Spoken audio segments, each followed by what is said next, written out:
Students, बच्चों हमारी history का फर्स्ट चैप्टर चल रहा है। तो हम इसके 3 पार्ट जो हैं वो डिस्कस कर चुके हैं। बेटा मैंने आपको स्टार्टिंग में ही बताया था हिस्ट्री का जो फर्स्ट चैप्टर है बहुत लेंदी है, तो आपको इसको अच्छे से समझना है, अच्छे से रीड करना है और इसको वीडियो को देखने के बाद आपको चैप्टर को रीड ज़रूर करना है ताकि आपके जो प्रॉब्लम्स हैं वो क्लियर हो सके।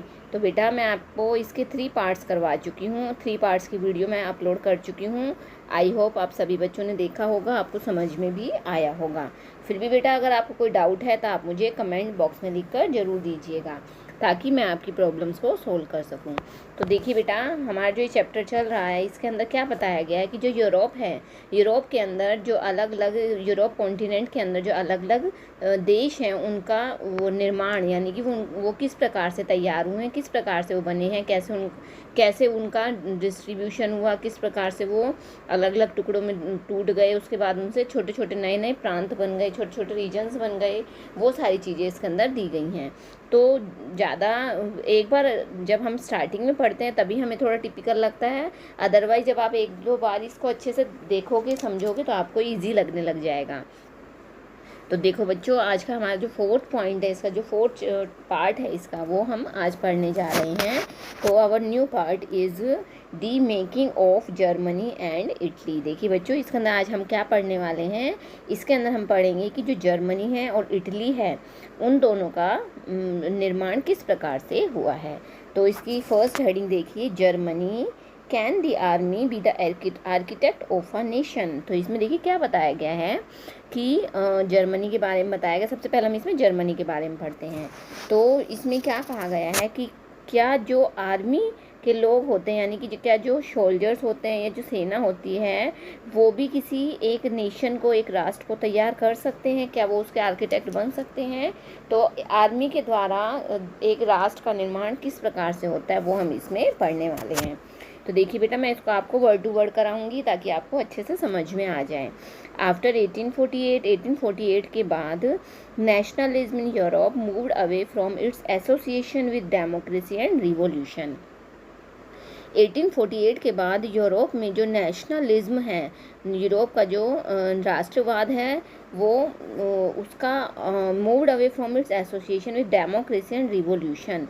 वो डेमोक्रेसी यानी कि जनतंत्र, लोकतंत्र से और रिवॉल्यूशन से, क्रांति से अलग होने लग गया था। एसोसिएट मीन्स अलग होने लग गया।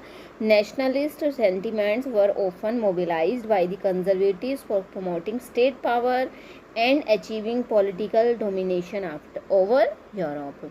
और इसके बाद जो राज्य की जो पावर को और प्रोग्रेस करने के लिए और उसे प्रमोट करने के लिए, स्टेट की पावर को बढ़ाने के लिए, जो कंप्लीट जो पूरा यूरोप है उसके ऊपर क्या था कि जो पॉलिटिकल जो पावर थी उसको हासिल करने के लिए, उसे गेन करने के लिए जो कंजर्वेटिव्स थे, जो रूढ़िवादी लोग थे, उन्होंने क्या है मोस्टली क्या किया कि जो कंजर्वेटिव्स थे उन्होंने नेशनलिज्म की जो फीलिंग्स थी उन्हें यूज़ किया। उन्हें मतलब नेशनलिज्म की फीलिंग के द्वारा उनका मतलब सहारा लेकर क्या है देश के अंदर या यूरोप के अंदर किसकी भावना को फैलाया, रूढ़िवादी भावना को उन्होंने ज़्यादा से ज़्यादा उसे फैलाने की कोशिश की। And this can be observed in the process by which Germany and Italy came to be unified as nation states। और जब ये पूरा प्रोसेस हो रहा था तो इन बिटवीन क्या हुआ कि जो जर्मनी और इटली थे वो क्या है दोनों अलग अलग, मतलब यूनिफाइड, मतलब वो दोनों अलग अलग नेशन स्टेट बन गए। As you have seen, nationalist feelings were widespread among middle class Germans who in 1848 tried to unite the different regions of the German confederation into a nation state governed bye an elected parliament. तो देखिए बेटा, इसमें आगे क्या बताया गया है, जब वो जर्मनी और इटली जब अलग अलग नेशन स्टेट्स के अंदर डिवाइड हो गए तो हमने क्या देखा कि जो नेशनलिस्ट की जो फीलिंग्स थी, यानी कि राष्ट्रवादी जो भावनाएं थी, वो कहाँ पर ज़्यादा वाइड स्प्रेड हो रही थी, कहाँ फैल रही थी, जो मिडिल क्लास के जो जर्मन्स थे उनके अंदर ज़्यादा फैली हुई थी। एंड इन 1848 में क्या हुआ था बेटा, जो अलग अलग प्रकार के जर्मन के जो डिफरेंट रीजन्स थे, जर्मन के जो अलग अलग क्षेत्र थे, वो जो जर्मन के अलग अलग क्षेत्र थे उन सभी को क्या आपस में कॉन्फेडरेशन होता है, उन सभी को आपस में जोड़ दिया गया। उन्हें सभी को आपस में जोड़कर क्या क्या किया गया, एक राष्ट्र राज्य मतलब बहुत बड़ा महासंघ जिसे कहा गया, बहुत बड़ा, छोटे छोटे क्षेत्र को जोड़कर क्या है एक बहुत बड़ा एरिया, बहुत बड़ा क्षेत्र बनाने की चेष्टा की, बनाया। और उसके अंदर क्या हुआ, उसके अंदर जो संसद थी, जो पार्लियामेंट थी, उसके द्वारा राष्ट्र राज्य यानी कि बहुत बड़ा स्टेट, बहुत बड़ा एरिया बनाने की कोशिश की गई। छोटे छोटे एरियाज़ को जोड़कर क्या है एक बड़ा एरिया बनाया गया। This liberal initiatives to nation building was however repressed by the combined forces of the monarchy and the military, supported by the large landowners called Junkers of Persia। अब देखिए इसमें पर्शिया का बताया गया है। प्रशा का क्या हुआ था बेटा इसमें, अब आगे देखिए कि यहाँ तक तो क्या है छोटे छोटे प्रांतों को जोड़कर क्या है एक बड़ा एरिया बना दिया गया। लेकिन राष्ट्र निर्माण की जो ये उदारवादी नीति थी, मतलब जो उन्होंने जो राष्ट्र निर्माण यानी नेशन को बिल्ड करने के लिए जो उदारवादी नीति अपनाई थी, उसके अंदर क्या है जो सेना की जो पावर थी उसे क्या कर दिया गया, दबा दिया गया, डिप्रेस कर दिया गया। एंड और क्या हुआ कि जो पर्शिया या प्रशा के अंदर क्या हुआ बेटा, जो बड़े बड़े जो जैसे अपने यहाँ पर तो क्या है जमींदार होते हैं जिनके पास बहुत अधिक मात्रा में भूमि होती है, लैंडलॉर्ड जिसे कहा जाता है, तो वहाँ पर उन्हें क्या कहा गया था, उन्हें जंकर्स कहा गया था। तो जो प्रशा के बहुत बड़े बड़े जो जंकर्स थे उन्होंने भी क्या है इसको पूरा सपोर्ट किया, पूरा साथ दिया, क्योंकि कहीं ना कहीं क्या उन्हें भी इससे रिलेटेड क्या हो रहा था, बेनिफिट हो रहा था। तो हर कोई देखिए अपनी बेनिफिशियल अपनी नीति को अपनाने की कोशिश कर रहा था ताकि उनका बेनिफिट हो सके।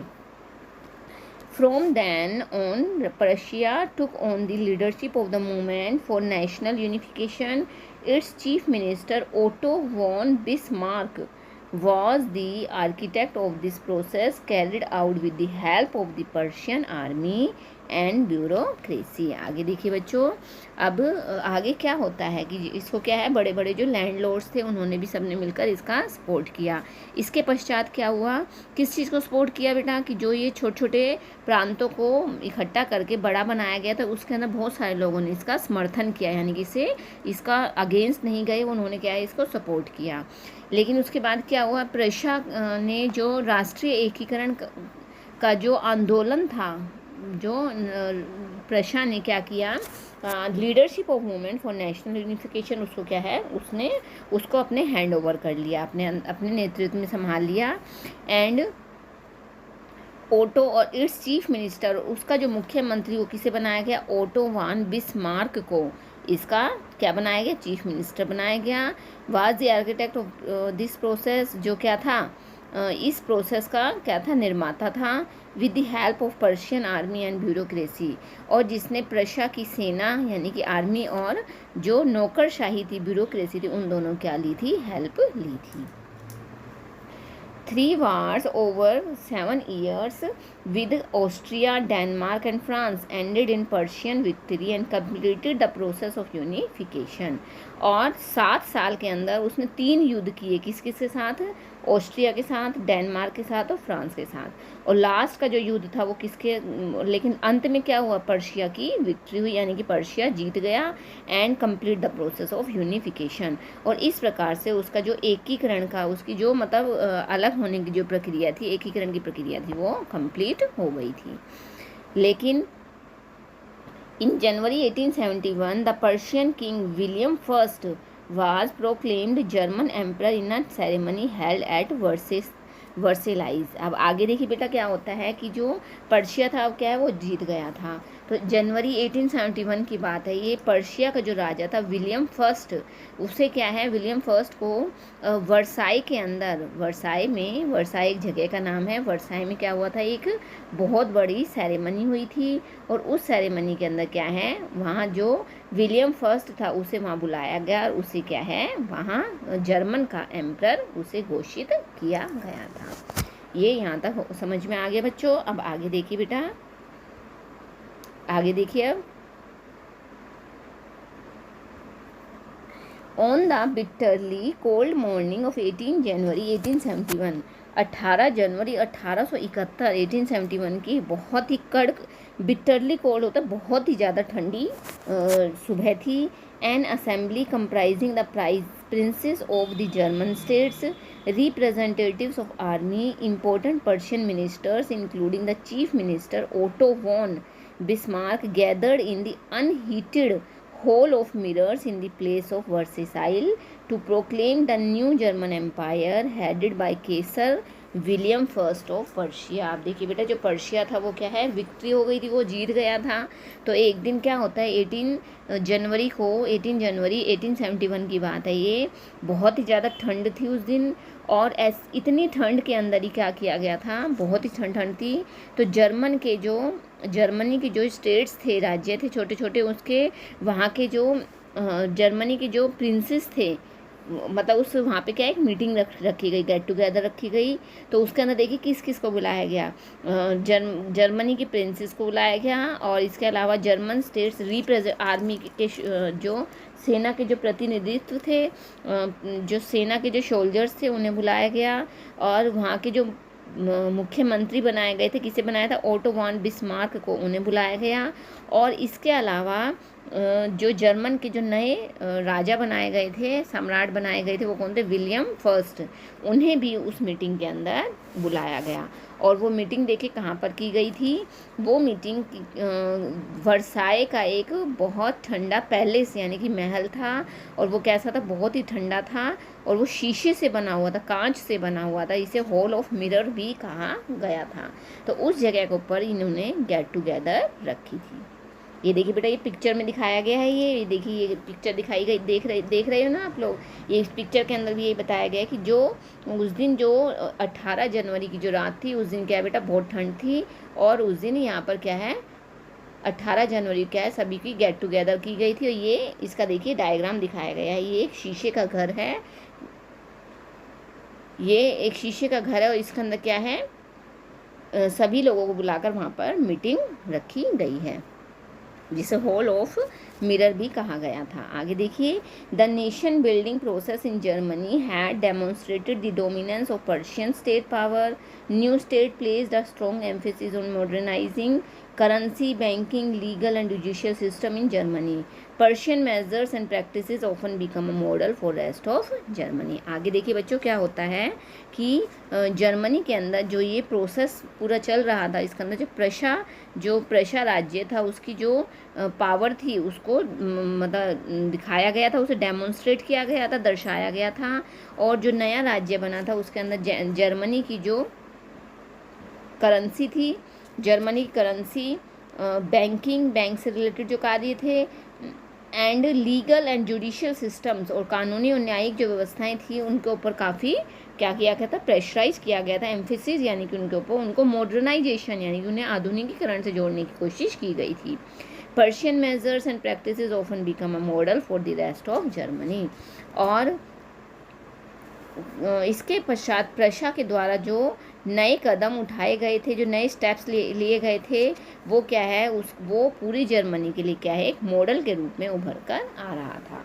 तो इस प्रकार से बेटा ये बताया गया, फर्स्ट आपका जो पॉइंट था इसका बताया गया कि किस प्रकार से जर्मनी का निर्माण हुआ था, और किस प्रकार से उसका किस किस को राजा और सम्राट और चीफ मिनिस्टर बनाया गया था, किस प्रकार से वो सारे कार्य किए गए थे। ये था जर्मनी का। आगे आता है बेटा इटली यूनिफाइड। इटली के बारे में अब हम इसमें डिस्कस करते हैं। तो देखिए इटली के अंदर क्या हुआ था बेटा, इटली यूनिफाइड, ये तो जर्मनी का हो गया। इटली यूनिफाइड में देखिए, इटली यूनिफाइड में like Germany Italy too had a long history of political fragmentation विभाजन यानी टुकड़ों में बंटना। तो जो जिस प्रकार से जर्मनी की बहुत बड़ी हिस्ट्री है, उसी प्रकार से इटली की बहुत बड़ी हिस्ट्री है। Italians were scattered over several dynastic states as well as the multinational Habsburg Empire। जो इटालियंस थे यानी कि जो इटली के जो बड़े बड़े जो राजा थे, और जो उस समय जो एम्पायर था, वो क्या है, बहुत छोटे छोटे टुकड़ों के अंदर बट गया था। During the middle of the 19th century, 19th century के मिड में देखिए क्या हुआ था, Italy was divided into 7 states. जो इटली था बेटा वो 7 राज्यों में बट गया था, of which only one Sardinian Piedmont was ruled by the Italian princely house. और उन 7 के अंदर से केवल एक राज्य ऐसा था जिसको ऊपर क्या है, इटली का जो प्रिंस था यानी कि इटली का जो राजकुमार था वो उस पर रूल कर रहा था। बाकी सबके क्या है, अलग अलग हो गए थे। जो नॉर्थ एरिया था वो किसके अंडर में आ गया था, ऑस्ट्रेलियन हैब्सबर्ग के। जो इटली का सेंट्रल एरिया था वो पोप के अंडर में आ गया। और जो सदर्न एरियाज थे वो किसके, बोर्बन किंग्स ऑफ स्पेन के जो ब्रूबो किंग थे उनके अंडर में आ गया था। इस प्रकार से जो इटली था बेटा वो अलग अलग 7 राज्यों में बट गया था। Even the Italian language had not acquired one common form. तो अब क्या हुआ, जब अलग अलग राज्यों में बट गया तो जो इटालियन भाषा थी वो क्या एक कॉमन फॉर्म नहीं रह गई, मतलब अलग अलग एरियाज में बटने के बाद उनकी जो लैंग्वेज थी वो भी अलग अलग हो गई थी।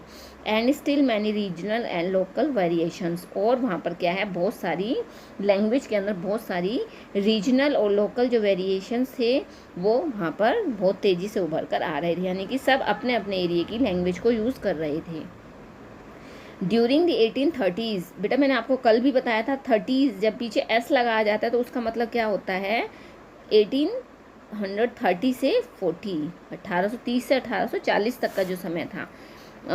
तो इसमें क्या होता है देखिए, जुएस्पी मैथसिनी ने had sought to put together a coherent programme for unitary Italian republic. अब 1830 के दशक के अंदर यानी 1830 से 40 के बीच में देखिए जूसेपे जो मैथसिनी था उन्होंने क्या हुआ कि एक अलग से गणराज्य के लिए क्या है एक प्रोग्राम इन्होंने हेल्ड किया। और he had also formed a secret society called young Italy for the डिससेमिनेशन of his goals. डिससेमिनेशन होता है बेटा जो डिससेमिनेशन था यानी कि डिस्ट्रीब्यूशन के लिए। तो इन्होंने अपने जो इन्होंने गोल्स बनाए थे, अपने जो लक्ष्य बनाए थे उनको गेन करने के लिए, उन्हें पाने के लिए इन्होंने क्या है एक सीक्रेट सोसाइटी बनाई थी, उसे यंग इटली का नाम दिया गया था। Failure of revolutionary uprisings both in 1831 and 1848 meant that the mantle now fell on Sardian Piedmont under its ruler King Victor Emmanuel II to unify the Italian states through war। और देखिए 1831 और 1838 में क्या हुआ था बेटा, जो रिवोल्यूशनरीज थे उन्होंने मतलब जो जब वो हार गए थे तो हारने के बाद उन्होंने क्या है एक वार के को अपना एक जरिया बनाकर इन्होंने क्या किया, इतालवी जो राज्य थे उनको जोड़ने की जो जिम्मेवारी थी वो सार्डिनिया पिडमांट के जो शासक था, जो राजा था इमैनुअल II के ऊपर ये सारी जिम्मेवारी आ गई थी। And in the eyes of the ruling elites of this region, a unified Italy offered them the possibility of economic development, political dominance। और इस प्रकार से क्या हुआ बेटा आगे कि जब वो सारी रिस्पॉन्सिबिलिटी इमैनुअल II के ऊपर आ गई थी तो इस क्षेत्र के जो शासक थे वो मतलब इन द आइज़ ऑफ उस जो रूलिंग इलाइट्स थे इस क्षेत्र के, उनकी नज़रों के अंदर क्या हुआ था, जो उनकी नज़रों में जो एकीकृत इटली थी, इटली का जो क्षेत्र था वो क्या है, वो उनकी नज़रों के अंदर आर्थिक विकास यानी कि इकोनॉमिक डेवलपमेंट और पॉलिटिकल डोमिनेंस, जो आर्थिक डेवलपमेंट इकोनॉमिक डेवलपमेंट के रूप में और राजनीतिक, पॉलिटिकल होता है राजनीतिक जो प्रभुत्व की जो संभावना है वो उसे क्या है, उसकी जो पॉसिबिलिटी थी वो उसके सामने उभर कर आ गई थी। आगे देखिए बच्चों, chief minister Cavour Cavour, who led the movement to unify the regions of Italy, was neither a revolutionary nor a democrat।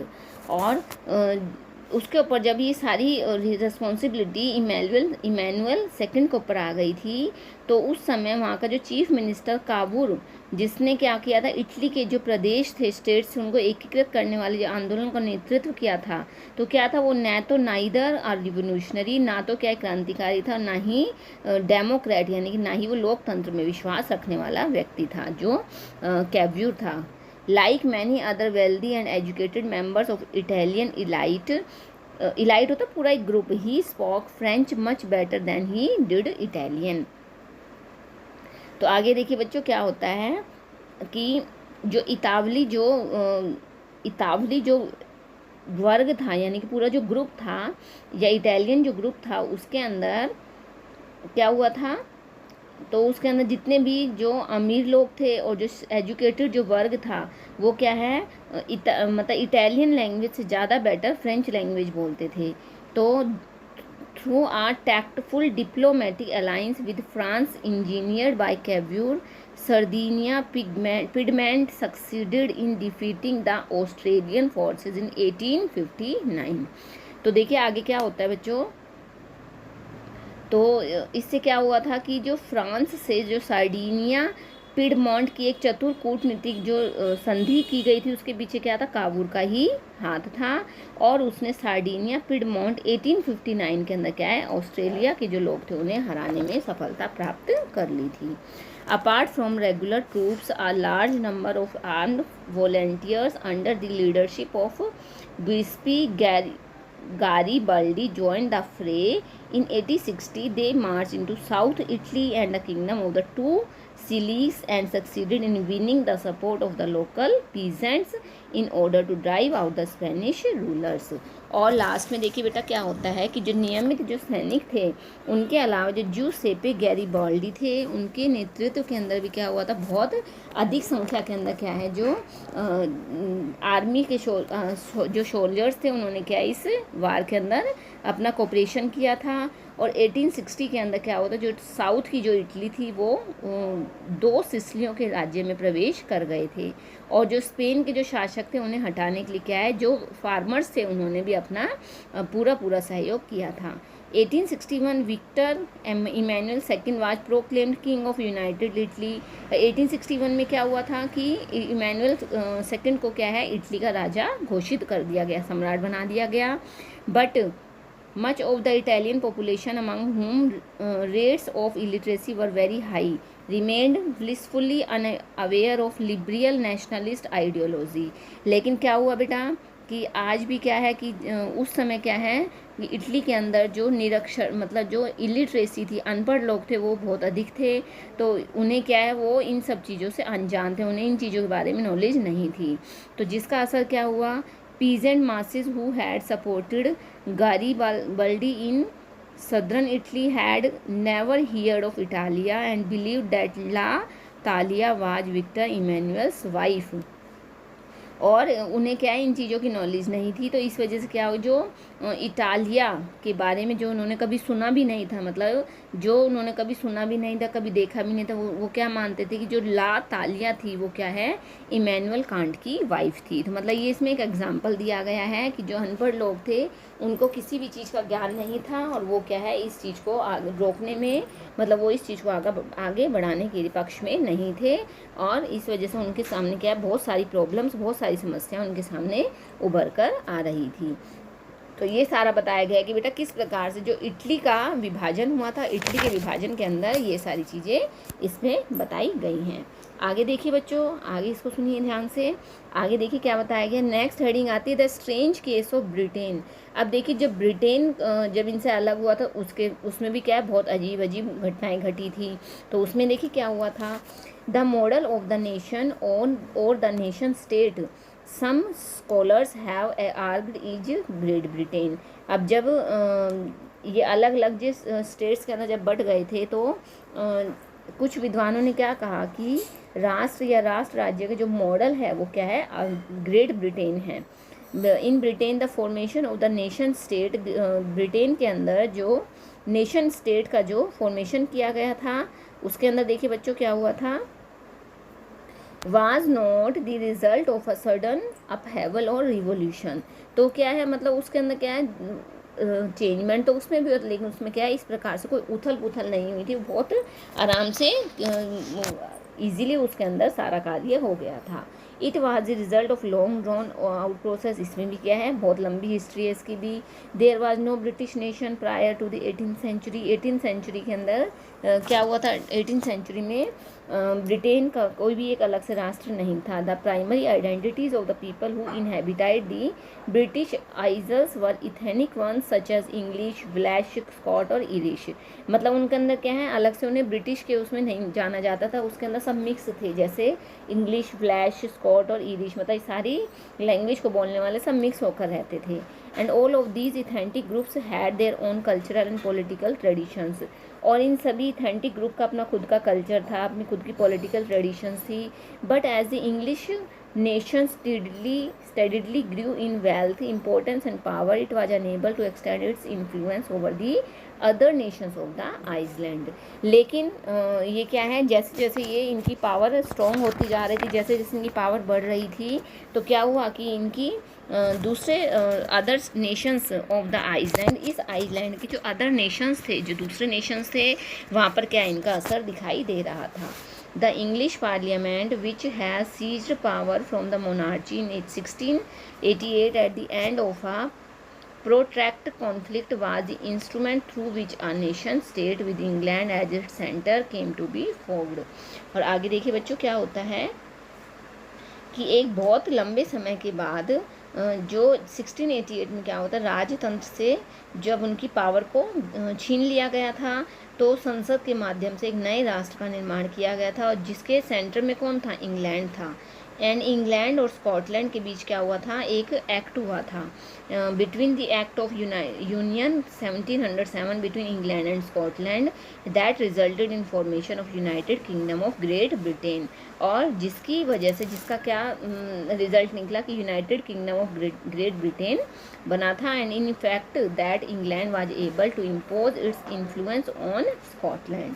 और इसका क्या असर हुआ था, इसके पश्चात क्या, जो इंग्लैंड की जो संसद थी उसके अंदर आंग्ल जो सदस्य थे उसका दबदबा, यानी कि उसका इन्फ्लुएंस आ रहा था।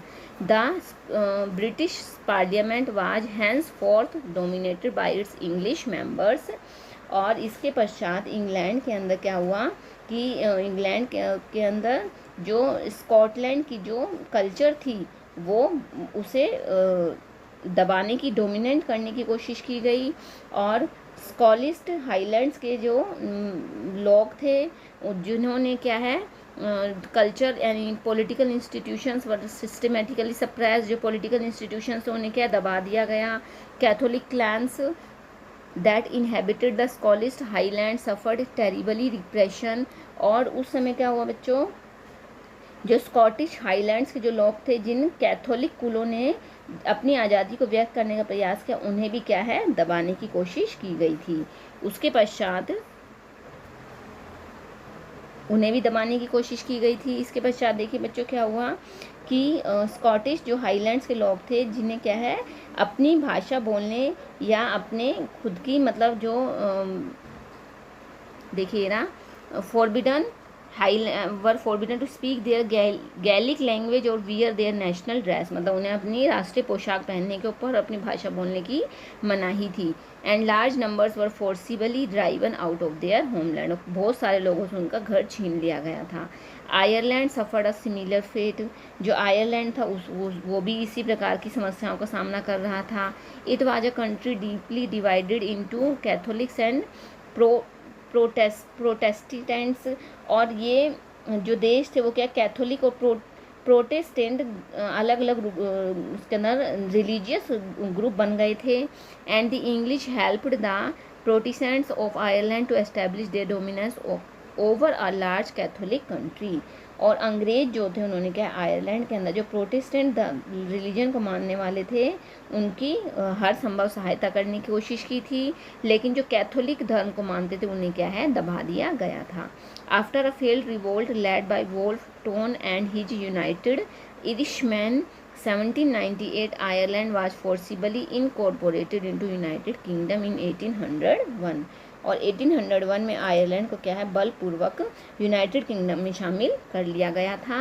And a new British nation war force through the propagation of a dominant English culture.